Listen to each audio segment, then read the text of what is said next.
नमस्कार, हम वंदना झा आ यहाँ सबके सामने एकटा सीता जी के जन्म के सोहर लऽ कऽ एलहुँ हैं, तऽ आशा करै छी अहाँ सबके नीक लागत।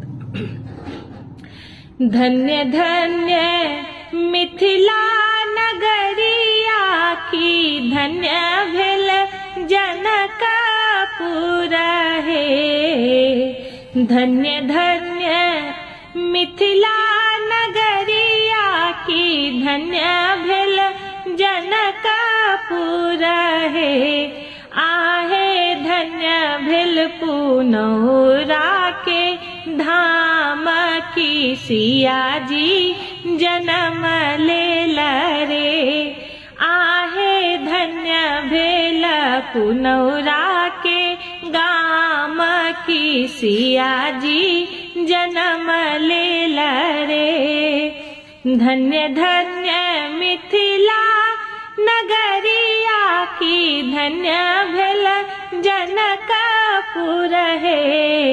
आहे धन्य भेल पुनौरा के गाम की, सिया जी जन्म लेल रे।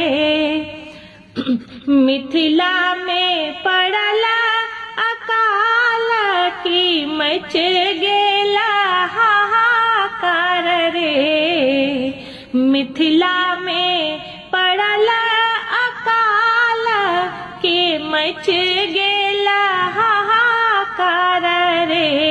आहे जनक जी हलखर बन की, हलो चलौलनी रे। आहे जनक जी हलखर बन की, हलो चलौलनी रे। नवमी नक्षत्र सिया जी जन्म लेलनी, राजा हरखित भेला रे। नवमी नक्षत्र सिया जी जन्म लेलनी, राजा हरखित भेला रे। आहे झहराए लागल गगन सनीर की, सब हरखित।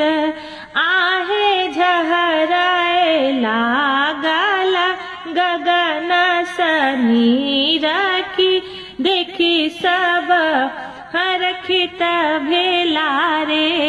धन्य धन्य मिथिला नगरिया की, धन्य भेल जनकपुर रे।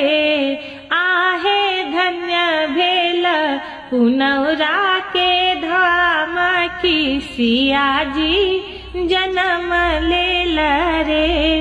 आहे धन्य भेल पुनौरा के धाम की, सिया जी जन्म लेल रे।